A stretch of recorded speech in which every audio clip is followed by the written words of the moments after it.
15টা সুন্নত মুখস্থ রাখতে হবে। 1 নাম্বার সুন্নত ফজরের সালাত জামাতে পড়তে হবে। 2 নামাজ মুনাফিকদের কাছে সবচেয়ে কঠিন, একটা হচ্ছে ফজরের নামাজ আর একটা এশার নামাজ। 2 নাম্বার সুন্নাহ হচ্ছে আসওয়াক, মেসওয়াক করা। মাতফারাতুন লিল ফাম মারদাতুন লিররাব, মেসওয়াক করলে দাঁত পরিষ্কার থাকে, আল্লাহ খুশি হয়ে যায়। বিশ্বনবী বলেছেন যদি আমার উম্মতের জন্য কষ্ট না হতো প্রত্যেক নামাজের আগে মেসওয়াক করা আমি ফরজ করে দিতাম। সুবহানাল্লাহ। মেসওয়াক ছিল বিশ্বনবীর জীবনের শেষ আমল।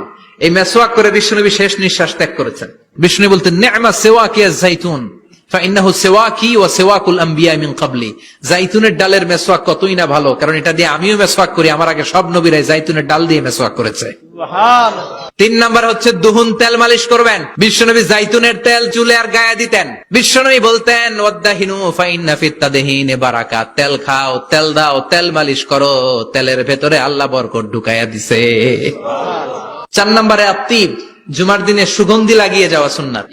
বিশ্বনবী বলতেন এই দুনিয়ার 3টা জিনিস আমার কাছে সবচাইতে প্রিয়, হুব্বিবা ইলাইয়া মিন দুনিয়াকুম সালাস। 1 হচ্ছে আন-নিসা, নারীদেরকে আমি পছন্দ করি। 2 হচ্ছে আত্তিব, সুগন্ধি লাগাতে আমি পছন্দ করি। বিশ্বনবীরে কেউ সুগন্ধি হাদিয়া দিছে, বিশ্বনবী নেয় নাই, এরকম কোন ঘটনা ঘটে নাই। আল্লাহু আকবার। আবার বিশ্বনবী বলতেন আরবাউন মিন সুনানিল মুরসালিন, 4টা সুন্নাত সব নবীদের সুন্নাত। 1 নম্বরে আল হায়া মানে লজ্জা। আরেক বর্ণনা এসেছে আল খিতান মানে সুন্নাতে খাতনা, এটা সব নবীদের ছিল। আর সেওয়াক, সব নবীরা মেসওয়াক করেছেন। আত্তিব, সব নবীরা আতর লাগিয়েছেন। আর নিকাহ, সব নবীরা বিয়েও করেছেন। চিল্লায় পড়েন আল্লাহু আকবার। আর লিবাস আহসানা সিয়াব, সুন্দর জামা পরা, নট নেসেসারি যে নতুন জামা হতে হবে, পুরাতন জামাও ধুয়ে আয়রন করে পরলে একটা সৌন্দর্য আছে না নাই? ইন্নাল্লাহা জামিল ওয়া ইউহিব্বুল জামাল, আল্লাহ নিজে সুন্দর, সৌন্দর্যকে আল্লাহ পছন্দ করেন। এরপরে ইকসারুস সালাহ আলান নবী, বিশ্বনবীর উপর বেশি বেশি দুরূদ পড়া।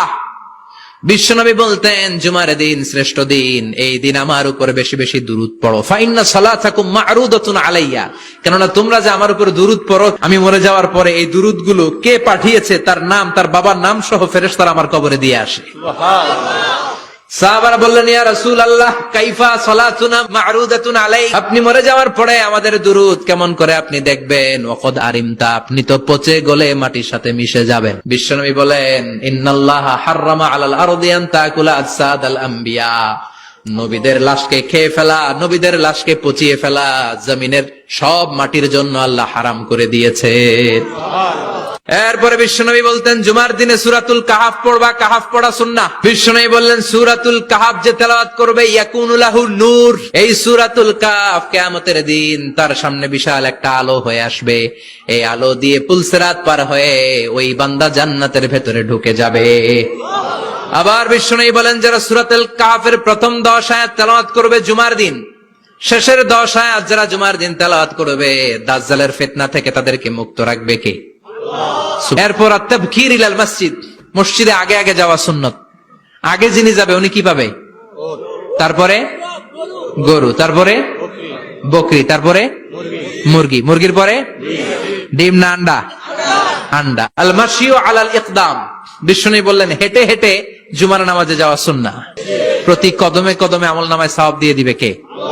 এরপরে বিশ্বনবী বললেন আদামু তাখাত্তি রিকাবান নাস, মানুষের ঘাড় ডিঙ্গিয়ে সামনে না যাওয়া সুন্নাহ। অনেকে জুমার দিন আসে সবার শেষে বসতে চায় সামনে, এরকম ডাকাইত আছে না নাই? বিশ্বনবী জুমার খুতবা দিচ্ছেন, হঠাৎ এক সাহাবী সব সাহাবীর ঘাড় ডিঙ্গিয়ে ডিঙ্গিয়ে সামনে আসতেছে বুলেটের মতো। বিশ্বনবী বললেন থামো, এজেলেস বসো মিয়া, ফাকাদ আযাইতা ওয়া আনাইতা, আসছো দেরি করে আবার মুসল্লিদেরকে কষ্ট দিচ্ছ।